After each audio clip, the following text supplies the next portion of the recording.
Ladies and gentlemen, honored guests, welcome to the 2009 Inamori Ethics Prize ceremony.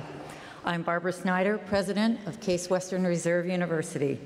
Please join me first in thanking our musicians for performing for you this afternoon.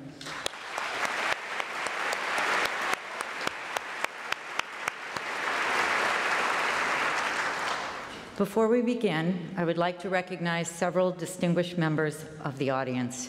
First, the delegation from the Inamori Foundation, beginning with Senior Managing Director of the Inamori Foundation and President, KI Enterprise Limited, Mr. Toyomi Inamori.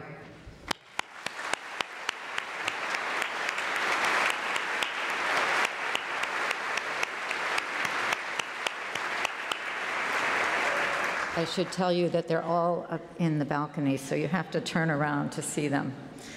Next, Director and Manager, International Department, the Inamori Foundation, Mr. Kiyohiko Kagoshi.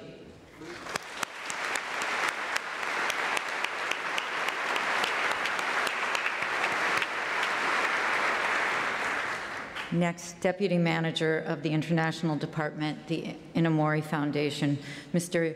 Kenichi Hara.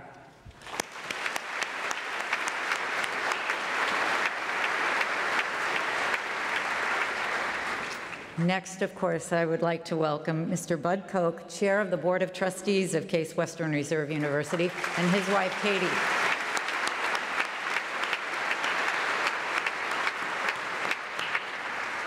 Finally, please join me in welcoming to Case Western Reserve University the Honorable Mary Robinson, recipient of the 2009 Inamori Prize.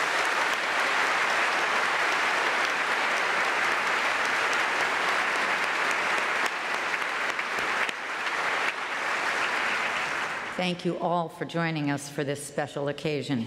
I would like to extend my deep appreciation to the sponsors who have made this event possible. You can review the full list of these supporters in the back of your program. We are very grateful to each of them for being part of today's ceremony and for their support of Case Western Reserve University. In the months since we announced that Mary Robinson would be the winner of the 2009 Inamori Ethics Prize, we have received all kinds of congratulations and proclamations in her honor. These documents are on display today, and I urge you to take a look at them after the ceremony. Time precludes sharing the details of all of the warm wishes, but I would like to read one from United States Congresswoman Marcia Fudge, the representative for the district that includes our campus. On behalf of Ohio's 11th Congressional District and its citizens, I applaud your actions and influence that have greatly improved the condition of humankind. We are proud to salute your success, and we honor your many years of public service. We wish you to continue your life's work of impacting the lives of everyone you touch. I hereby proclaim September 9th, 2009 as a day of celebration in your honor.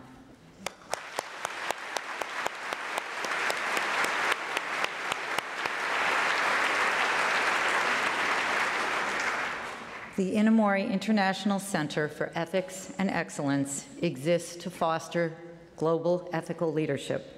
One of the ways that the center advances its work is through the annual awarding of the Inamori Ethics Prize. In hosting leaders who have confronted profound questions of principle, our community has an invaluable opportunity to learn more about the complexity involved in seeking to make ethical choices. Recipients of this prize have grappled with real-world challenges, often in arenas with many competing viewpoints and high-stakes decisions. In listening to their reflections, we benefit from their firsthand experiences. We hear about their thoughts at the moment and the perspective that hindsight offers. We consider their accounts, we ask questions, and then, of course, we have the freedom to draw our own conclusions. No matter what you think at the end of today's lecture or the symposium to follow, you will leave with new information and, we hope, new insights. By engaging in events like this one, we all deepen our understanding of ethical leadership. In the classroom, we call these situations teachable moments. Today, Severance Hall is our educational setting. I look forward to the lessons ahead. Now it is my pleasure to introduce Dr. Shannon French, Director of the Inamori International Center for Ethics and Excellence.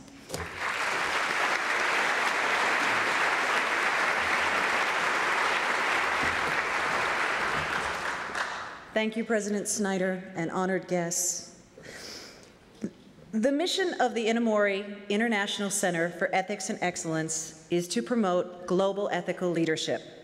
To fulfill this mission, we work across academic and professional fields and in partnership with the broader community to present programs, events, teaching and research activities that open up a rich, productive dialogue on ethical issues. Our goal is to explore the challenges of ethical leadership from diverse perspectives through many voices. At the same time, we believe our shared humanity demands an unwavering commitment to certain core values and principles, such as the inherent dignity and worth of every human being. It is never easy to lead an ethical life, and we are all of us works in progress. How do we develop our characters to be persons of integrity, to show moral courage, to act with honor and compassion? What are our ethical obligations to others, and how do we fulfill them? How do we lead a meaningful life? There are no more important questions to present to our minds and to hold in our hearts. At the Inamori Center, we endeavor to seek answers together through collaborative scholarship and experiential learning. We hope to play a key role in the shaping of responsible global citizens. And we hope to produce, through our efforts and yours, ethical leaders who will, in the words of our founder, Dr. Inamori, serve humankind through ethical deeds rather than actions based on self-interest and selfish desires. We invite all of you to join in this effort as you participate in these events today honoring the international human rights advocacy of Mary Robinson and in the future Inamori events. Thank you all. Now please join me in welcoming our university's Provost and Executive Vice President, Bud Baislick.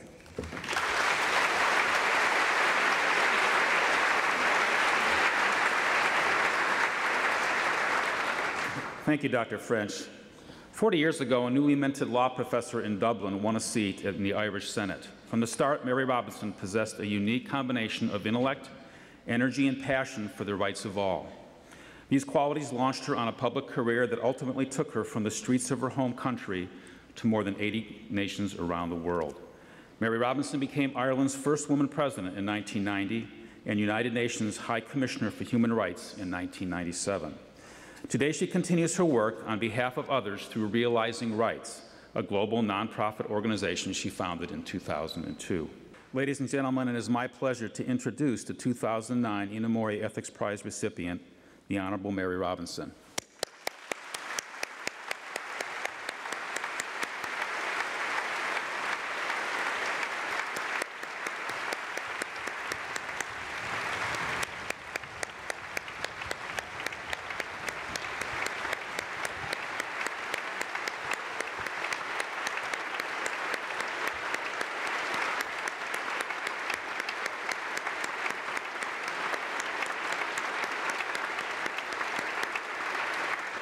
Mary Robinson, throughout your life, you have consistently emphasized the importance of ethical issues in global human rights. Your efforts have touched on issues of essential human dignity, health care, and more recently, climate change. You've grappled with some of our world's most challenging questions and endured the criticisms of those whose perspectives differed from your own. You hold fast to your principles, yet strive to continue conversations that lead to greater understanding and compassion. Your work dramatically illustrates the challenges, opportunities, and concerns that are central to the mission of the Inamori International Center for Ethics and Excellence. On the recommendation of the Inamori Ethics Prize Selection Committee, it is my pleasure to present to you the 2009 Inamori Ethics Prize Medal.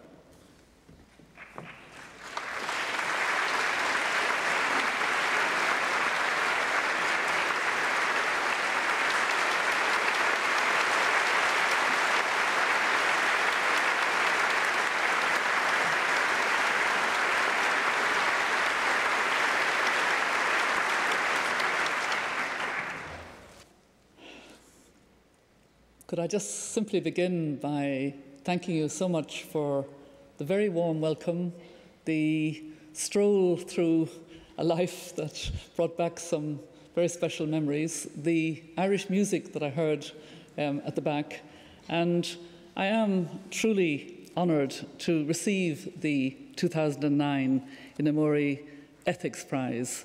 I'd like to thank everyone, both in the Inamori International Center for Ethics and Excellence and the Prize Committee and all associated with it here at Case Western Reserve University.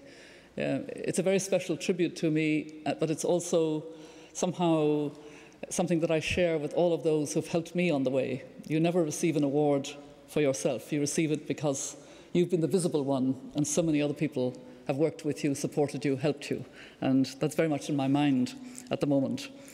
The Inamori Centre's mission to foster the development of future leaders who will, in the words of Kasui Inamori, serve humankind through ethical deeds rather than actions based on self-interest and selfish desires, is of great importance.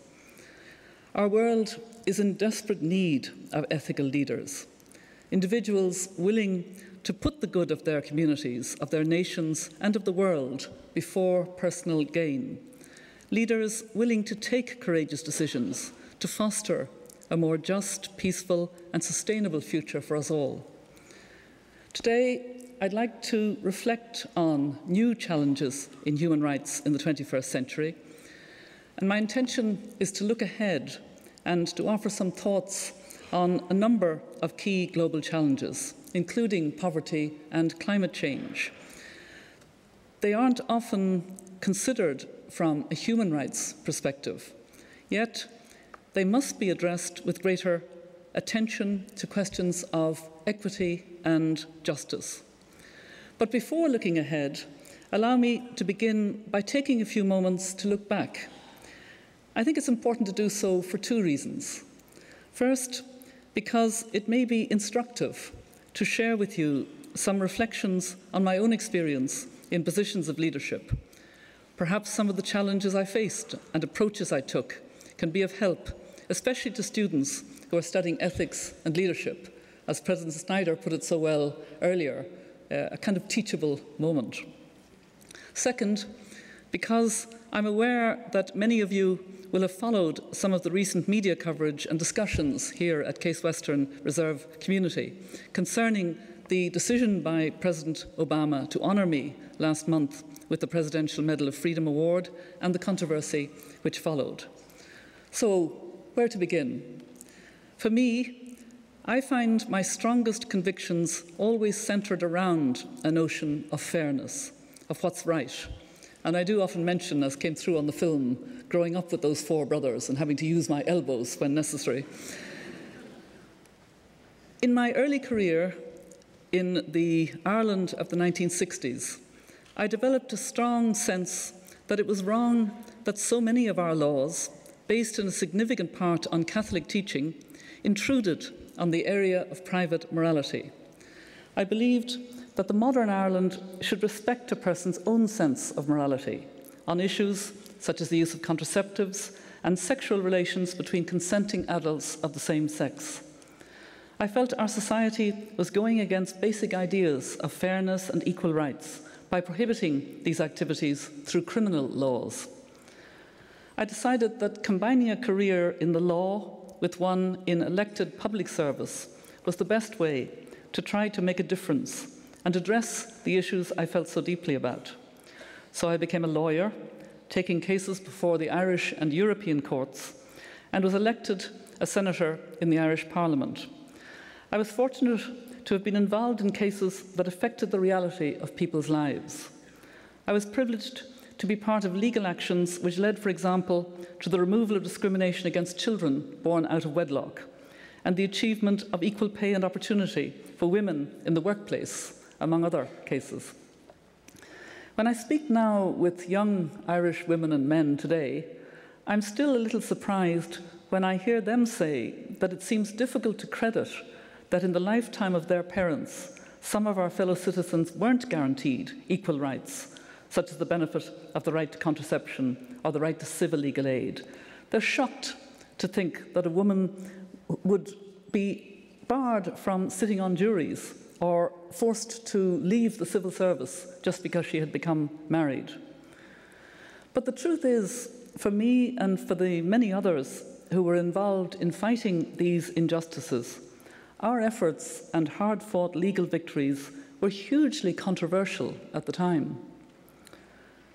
Our own reputations and personal and professional ethics were questioned.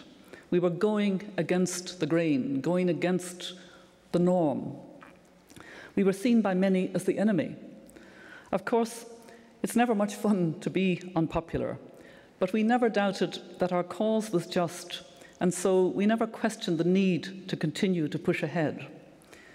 Years later, when I was elected by the people of Ireland to serve as president, I decided that leadership meant fostering a national conversation about a range of difficult issues, including the conflict in Northern Ireland, as well as Ireland's role in the wider world and how we viewed those around us close to home. So I made it my business to travel to countries experiencing violent conflict, and you saw the impact that being in Somalia in 1992 had on me. And I also went to places of extreme poverty to raise awareness, to listen to those in need, and to offer support. And I worked to open up dialogue and understanding with those who are most marginalised in Irish society. Those experiences led me to the United Nations, where, as you heard, I served as High Commissioner for Human Rights from 1997 to 2002. In that role, I travelled around the world and witnessed the common yearnings of individuals and communities to have fundamental rights, to be free from fear and free from want. I hoped that by being close to the victims of rights violations and listening, often just very simply listening, and showing an ability to take on board the extent of their suffering and the depth of their quiet courage, that I could help make their voices heard. The position of Human Rights High Commissioner has been called the awkward voice within the United Nations system. I took the job knowing that standing up and speaking out about government abuses wouldn't make me popular. Indeed, I was warned by a friend of mine, a poet, Yvonne Boland. She said, "You know, Mary, if you take up that job and you become popular, you won't be doing a good job." And she was right. So choosing when to work behind the scenes to foster dialogue and accountability, and when to publicly highlight abuses, was a difficult calculation to make. And the individual human rights commissioners who've come after me have sought to find their delicate balance too. As you may know, some of my actions as High Commissioner have been criticised recently in the context of the honour conferred by President Obama. Before addressing this, let me say first how deeply humbling it was to receive this nation's highest civilian honour. I first visited the United States as a law student in the late 1960s. That experience was one of the most formative of my life. And through it, I developed a great love of this country and what it stands for. It's been wonderful to be back again, living and working here over the past 7 years, and to discover America and its people all over again. So you can imagine how painful it was for me when the President's decision to award me the Medal of Freedom sparked protests, including among a number of US Jewish organizations. One of the main contentions was that I didn't do enough during my time as High Commissioner to prevent or speak out against the deplorable anti-Semitism which surfaced in the lead up to and during the 2001 World Conference Against Racism in Durban. The conference took place in the first week of September 2001, just days before the terrible terrorist attacks on the United States of what we now call 9/11. The decision to hold the conference, the third UN Global Conference to address the subject of racism, was taken by the General Assembly in 1997. And the following year, the UN Commission on Human Rights, an intergovernmental body which my office supported, requested the UN Secretary General to designate the High Commissioner for Human Rights as Secretary General of the forthcoming World Conference.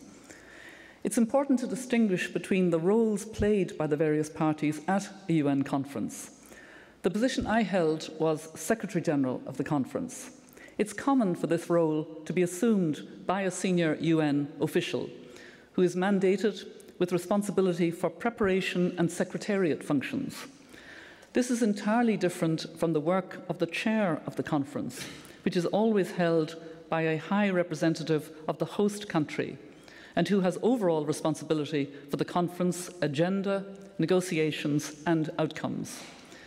The decision to hold this conference in Durban, South Africa, was fitting, given that country's legacy of racism and the inspiring example of reconciliation, particularly by its first president, Nelson Mandela. The South African foreign minister served as conference chair of the Durban conference. As Secretary General of the conference, I had to oversee the organisation of numerous preparatory events and the conference proper. But I felt a responsibility to help make it a global gathering in which every country would consider its own challenges to combating discrimination of all kinds. To encourage positive thinking in the months leading up to the conference, I presented a vision statement of positive commitments describing us as the global human family. And this was under the patronage of Nelson Mandela. And more than 80 heads of state signed this vision statement, which I really hoped would set the tone and make a contribution to the purposes of the World Conference Against Racism. During the intergovernmental preparatory process, I stressed repeatedly that the conference would let down the victims of racism and discrimination if it is no more than a talking shop. I urged governments to make it an action-oriented meeting with specific follow-up and review provisions. I made clear that the conference couldn't be a forum where one part of the international community abused another. At all times, I stressed that I regarded racism as a cancer, wherever it appears, and that no country can claim to be entirely free of it. But despite these calls, some participants, both inside and outside the conference, wanted to make the conflict in the Middle East, which at the time had entered a new phase of violence, the principal focus of Durban. Attempts were made by some governments to insert blatant anti-Semitic language into the document being developed through the intergovernmental process. This unacceptable language was in brackets, which means that it wasn't agreed text, but it was there in the body in brackets.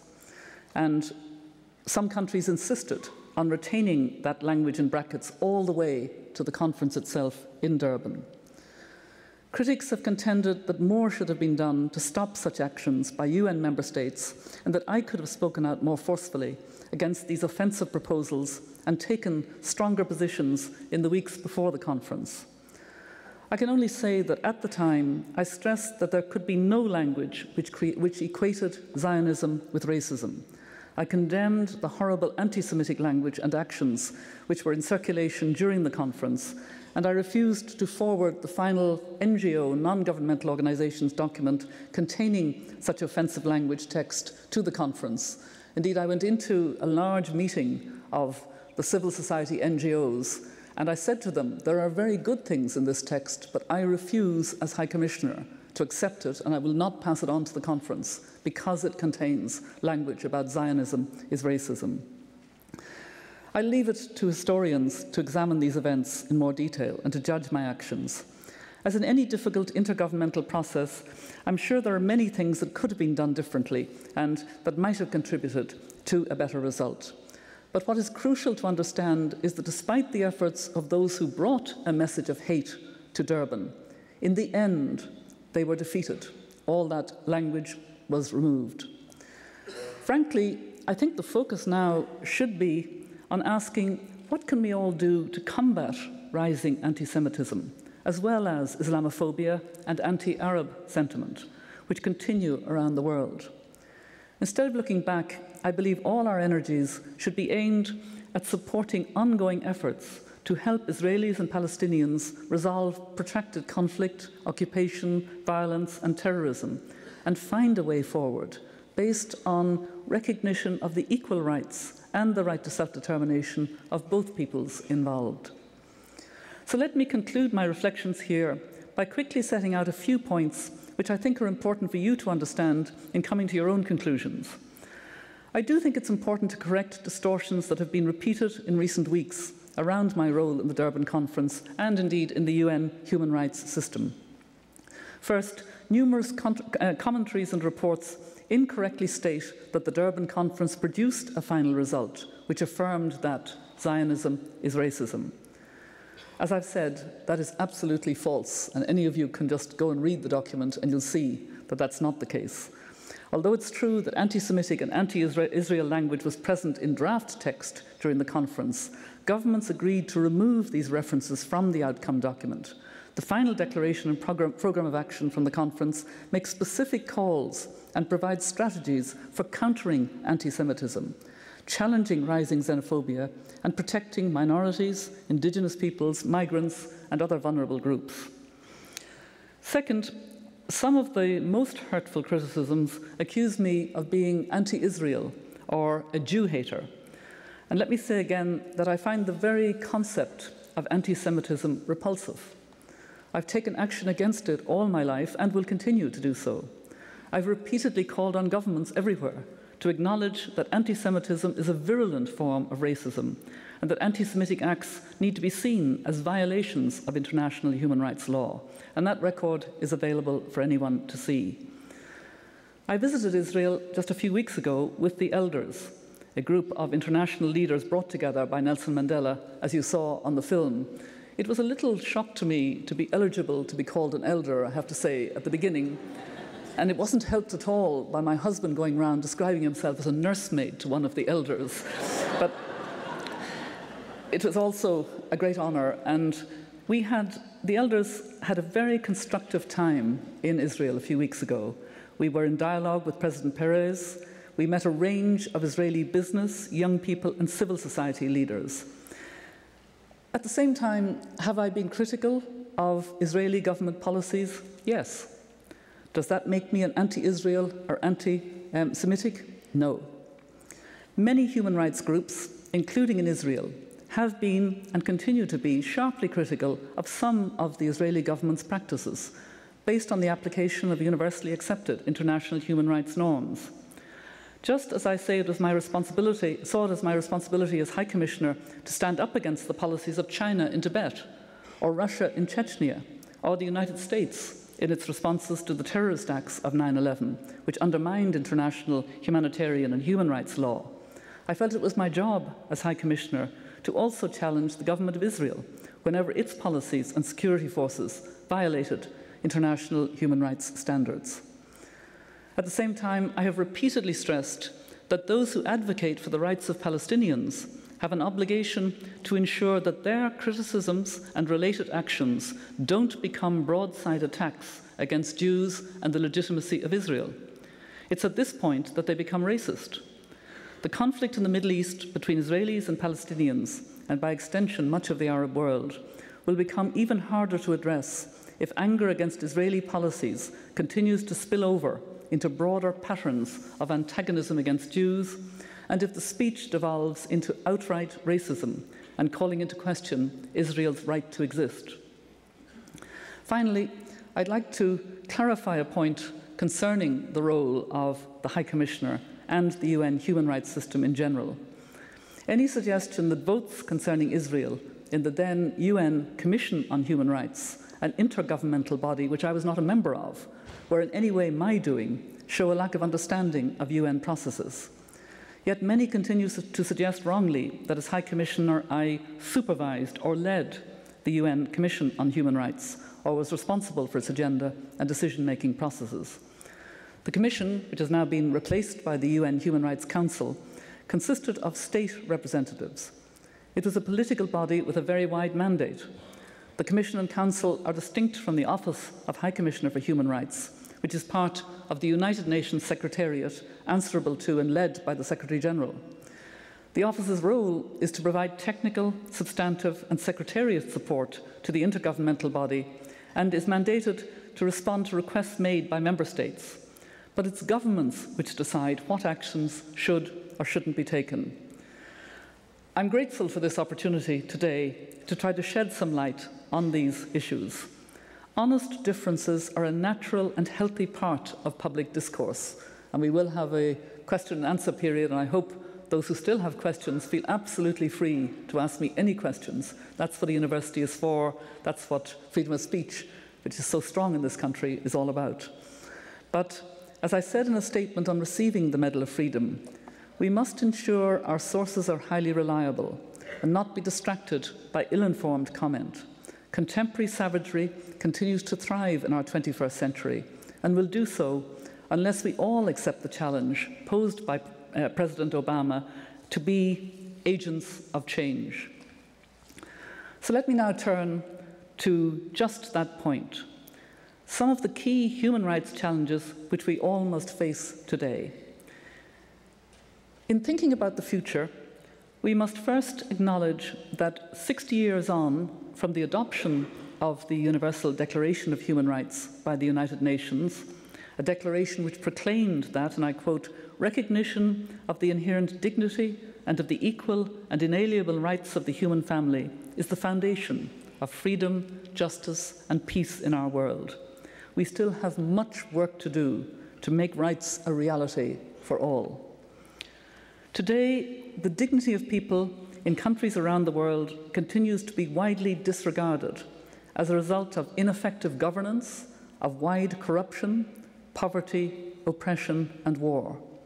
We see this in many guises, from the situations of millions of people lacking access to adequate food, basic health care, and opportunities for decent work, to the failure to protect civilians in danger during violent conflict, to the lack of effective action to confront human trafficking and the plight of migrants, to widespread discrimination against women and vulnerable groups.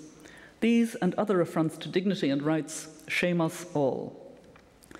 Last December, to mark the Universal Declaration's 60th anniversary, I co-chaired an expert panel which was asked to develop proposals for an agenda for human rights for the next decade. The hope was to develop ideas which could be embraced by governments and other stakeholders as a common roadmap for action in the years ahead. Let me briefly outline 3 issues in particular from the panel's work to give you an idea of what we feel requires greater attention. These are, first, the links between poverty and human rights, and how more effective rights-based strategies can be implemented to combat poverty. Second, the efforts required to strengthen national human rights protection systems. And third, but certainly not least, the challenges of climate change and its impacts on human rights. On the first issue, poverty, as our panel reports, we are now well past the halfway mark on the UN Millennium Development Goals timetable, ending in 2015, to make significant progress on reducing poverty around the world. Poverty is an immensely complex phenomenon, rooted in discrimination, in unequal access to assets, location, capacity, alienation from public institutions, and the legacies of history. Though progress has been made by some countries, it's generally recognized that in some regions and in many target areas, the world will fall far short of its collective ambition to reduce hunger, to improve access to basic services like clean water and sanitation, and to increase the number of children in school by 2015. Reaching the MDG targets has become especially difficult with the global economic crisis, added to the existing crises of food insecurity and climate change. The challenge is to understand where and why we are falling short, and what can be done to close the gap between commitments made and results on the ground. Our panel report stressed that at least part of the answer lies in strengthening the linkages between states' human rights commitments and their Millennium Development Goal pledges. We also feel there must be greater attention to expanding decent employment and livelihood opportunities around the world. This has been the missing link between growth and poverty reduction, and strategies for that over recent decades. We need policies that promote more jobs and jobs that meet basic labour rights, but also expanded social protection systems that shield people, especially the poor, against economic shocks. Equally important, we need to shape more participatory economic governance through social dialogue between workers, employers, governments, and civil society more broadly. My colleagues and I, in Realising Rights, the organisation I founded after completing my term as High Commissioner, have been working with a range of actors and governments, business, trade unions and civil society to advance these objectives. We have a particular focus on African countries, and the decent work agenda is so vital in a continent which will see a huge growth of young people in the coming decades. A lot of the bulge, as we go up to 9 billion, will be on the continent of Africa, and therefore it's vital that there is hope and jobs there. This leads to the second issue I wish to highlight: how best to strengthen national human rights protection systems. As our panel points out in its report, though important work is being done to strengthen institutions of government in many countries, far too little emphasis has been placed on ensuring access to a well-functioning justice system. Everyone, in fact, should have access to justice, but just think of the level of violence against women, both sexual violence during conflicts and domestic violence, and the widespread impunity.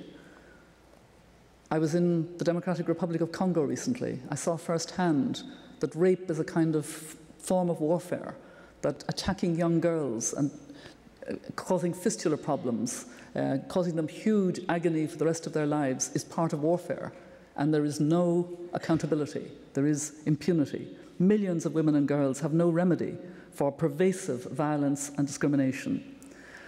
The vast sums that have been invested recently to combat inequities in global health, notably by private philanthropy and multi-stakeholder alliances of governments, private sector and civil society actors, have had a demonstrable impact on the global vaccine market, on the incidence of tropical diseases, and on health services and immunisation programmes. Millions of people have benefited from these efforts. Our panel has called for a similar approach to justice, for the establishment of a new global fund for national human rights protection systems that would build on lessons learned from such initiatives and address the need for effective and accountable justice systems. Finally, let me say a few words about the links between climate change and human rights. As you know, here in the United States and around the world, there's increasing attention to climate change in the months leading up to the UN Conference on Climate Change in Copenhagen this December, which will negotiate a successor agreement to the Kyoto Protocol. As I went around the campus of Case Western Reserve University, I was very pleased to see the LEED quality buildings and the leadership that this university is giving on climate change.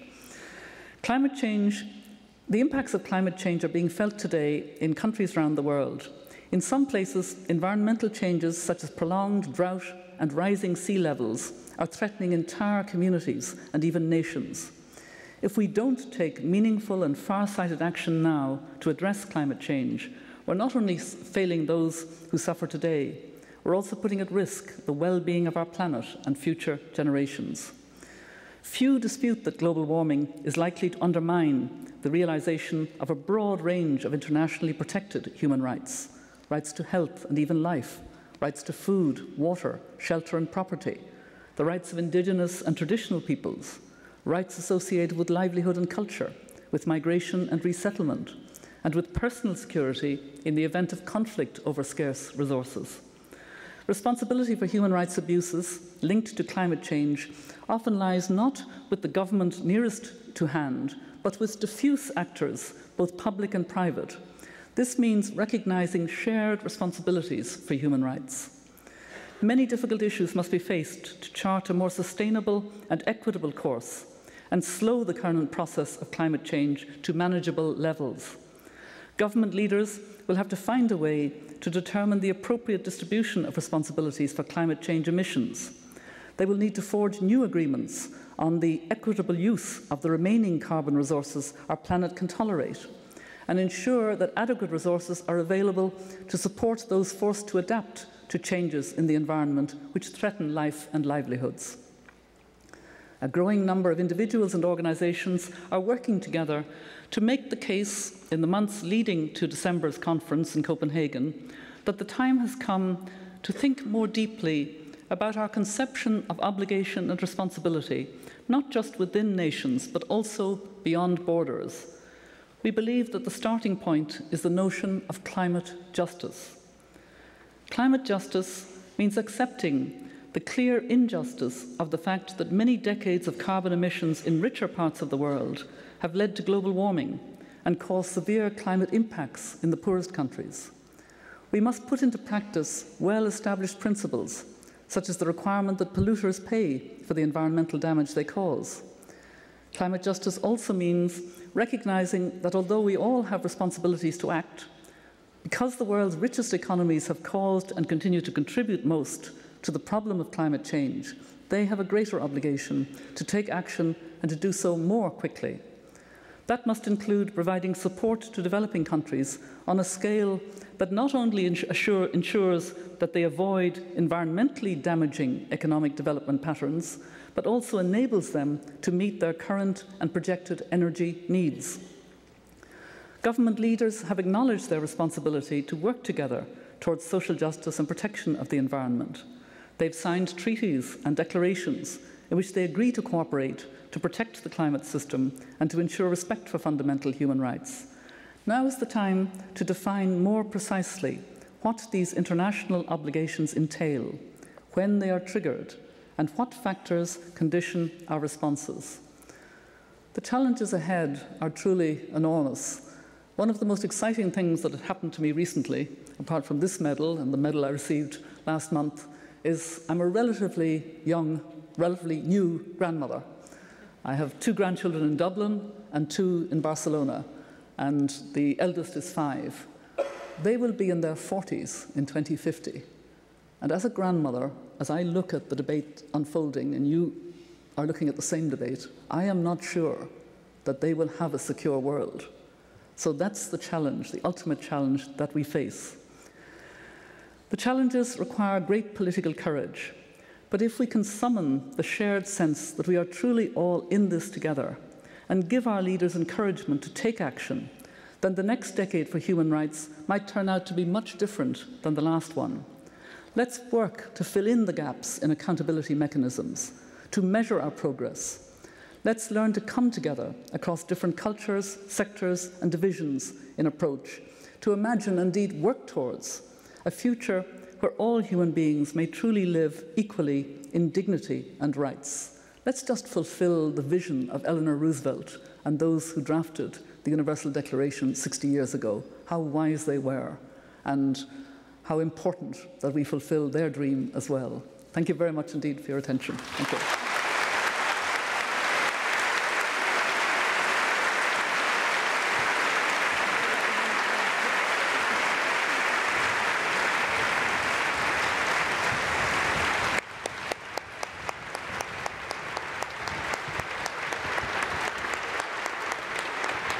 Thank you, Mary Robinson. Ladies and gentlemen, we are pleased that our 2009 Inamori Ethics Prize winner has agreed to take questions this afternoon. There are 2 microphones down here in front in the aisles on the main floor. If you would like to ask a question, we ask that you come forward at this time. We'll alternate sides and conclude after no more than about 5 or 6 questions. Hi, thank you for coming to speak with us today. My name is Vincent. I'm from the School of Medicine. I just have a kind of a general question about you've been in a position of public leadership, but for most of us, we're not going to be elected officials. We're not going to be on this international scale. How can we carry on your vision of establishing an ethical future as individuals, for example, as a physician, or any of us that might be acting on a very personal scale to those that we serve?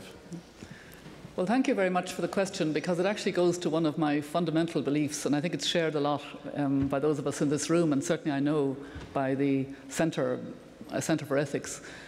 Individuals make the difference.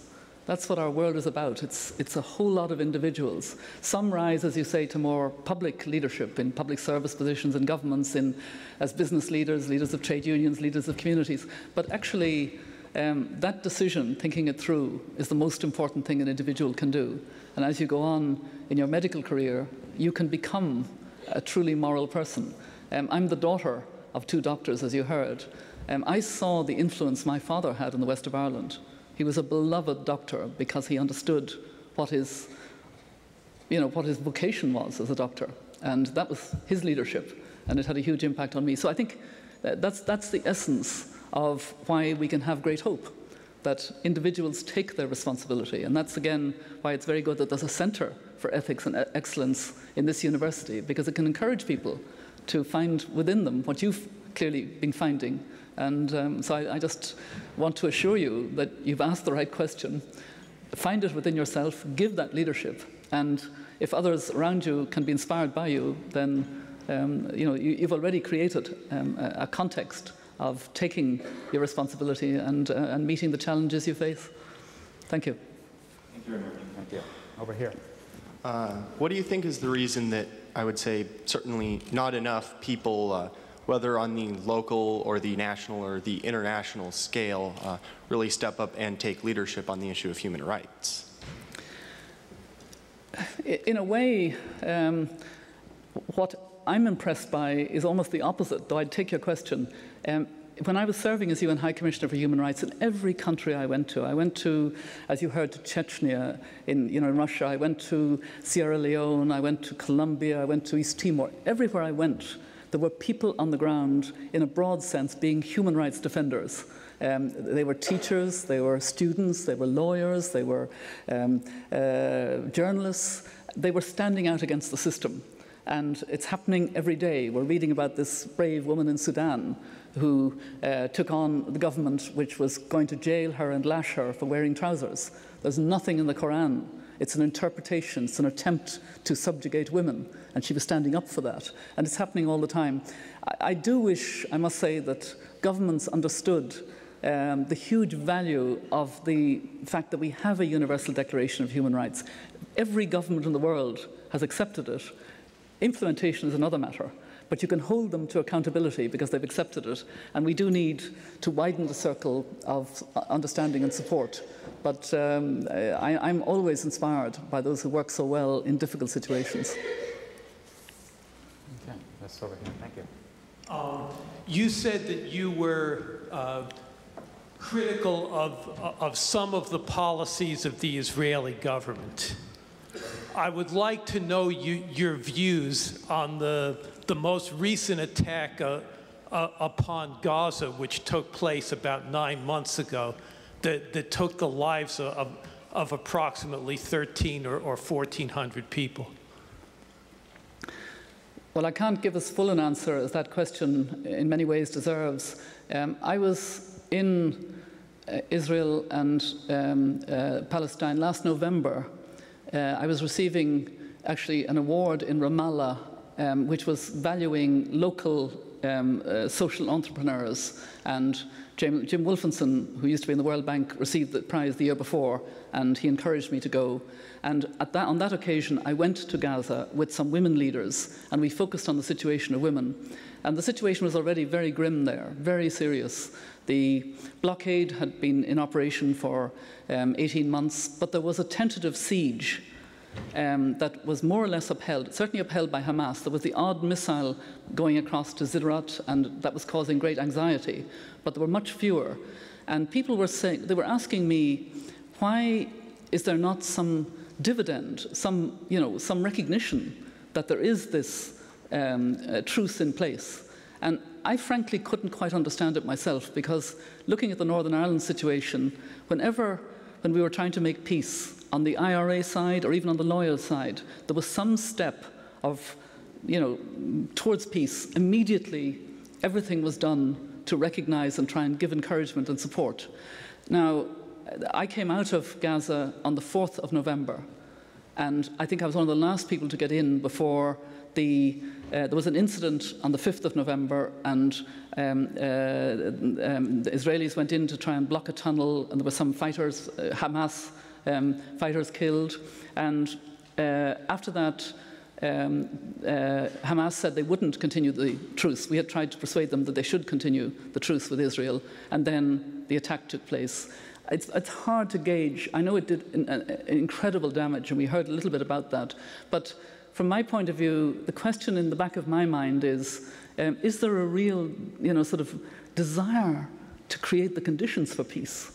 And that's what we talked to the civil society about, and the business community and the young people. And we found great hope from what they said. And as always, politics is too important to be left just to the politicians. It needs the wider society on both sides to make their voices heard more within their society. Over here, please. Kitty Butler, Town Hall of Cleveland. Mary, you were in town last year and put a lot of effort into getting young people to read and understand the Declaration of Human Rights. Do you have an initiative to get young people involved with the issues of global warming as well? That's a good question, and the answer is very much so, very much yes. There's actually a gathering of a whole lot of organizations together under a climate change action group. And there's a website which is easy to remember. It's tick.org. But you leave out the I. It's tck.org. And it's a kind of clock winding down on Copenhagen. And it's all the organizations like Oxfam and others who linked on poverty are now linking on climate justice. And I think they're, I know I'm moderating a big meeting in New York on the 21st of September, so that's in a couple of weeks' time, looking at climate change, jobs, opportunities, etc. It'll be quite a large gathering, I think, but it's only one of many. Al Gore has a huge gathering of young people and others who are focused on this issue. It is the biggest challenge, I believe, facing young people, because we've never had a situation before where we're using up the resources of the world. And if we're not careful, we will overdo it. And that, there's no bigger challenge than that. Thank you. Yeah. I'm sorry, we're going to only be able to take two more, one on each side here. Let me remind you that there will be opportunities for questions at the symposium that begins at 3 o'clock. So over here first. You've talked about how all these countries have accepted and signed treaties and everything like that. But I was sort of wondering, because they don't seem to do much, what would be a way to make these countries follow or enforce the treaties they've been signing? That's a very good question, because I was thinking about it for 5 years as UN High Commissioner for Human Rights. You get fine speeches and governments sign up to conventions and covenants, but they don't implement on the ground. And it means that we need more ways of holding to accountability. And there is now a peer review system within the Human Rights Council. It's fairly soft at the moment, but maybe it'll get stronger. And civil society is taking part in that peer review and is contradicting the government when it says we're doing everything and saying, no, actually on the ground you're not. It's also why we strongly believe that human rights are protected locally. They're protected in the context of countries. And therefore you need better justice systems. You need police that are trained not to torture as a matter of habit. Not even thinking it's bad, it's just a matter of habit that everybody who's arrested is tortured by the police. And that's very pervasive, which is, a shocking reality. We need judges that are not corrupt. Right across the board, we need better protection systems. But notwithstanding that it's not a perfect system, I actually firmly believe that the international human rights system is a work in progress that we must build on, and not, be dismayed that it's not being implemented enough. And because of the internet possibilities now, there's much more sharing of information. And one of the areas which we haven't touched on, but I'll just finalize my answer to you by touching on it, is holding corporations to their responsibility to respect human rights. There's a very active website for those of you who are interested in the responsibility of large corporations, or corporations generally, and that is www.business-humanrights, all one word, business-humanrights.org, which looks at all the, it's a very objective website. It looks at good things corporations are doing, looks at complaints against corporations for violating human rights. But the reason I mention it is it's not just governments that violate human rights. Very often it can be corporations, oil companies, logging companies, planning decisions that displace poor people, and so on. Big issues for implementation. We're going to be able to take one more here. I would ask you, if you want to ask one last question, we're going to have the symposium across the street here. If you want to join us there, that would work. We need to keep things on schedule here. So, one last. Hi, I'm Matt Richter with Interfraternal Congress and a computer science major here at Case. And I was just wondering, you've mentioned multiple times internet and technology. How do you see that influencing human rights as a universal concept, just because communication is so much easier? On the whole, I see it in a very positive light, the communication of the message of human rights. There are wonderful websites now exchanging human rights, including very good exchanges on an area that we don't think about enough in this part of the world, and I've focused on a little bit, economic and social rights, rights to food and safe water and health and education, shelter, and how poor countries are coping and sharing experience. Let me give you a very interesting example of a lovely use of the internet recently. In Colombia, in South America, a group of poor women waste pickers took a court action against a corporate entity which was coming in on their small world of very poor incomes, but there were some income from waste picking, and they were trying to create a sort of monopoly. And these women took that enterprise to court and won. And that travelled, because I'm on, there's a Women in the Informal Sector network, which I'm copied on. It travelled to Pakistan, it travelled to South Africa, and the questions were, how did you do it? Share your experience. How will we be able, and it was just exhilarating. It was a great example of where the internet connection can be extremely important. Of course, you can also have, terrible, pornography and other problems on the internet, and information about child abuse, etc. But on the whole, I think it's a positive influence. Thank you.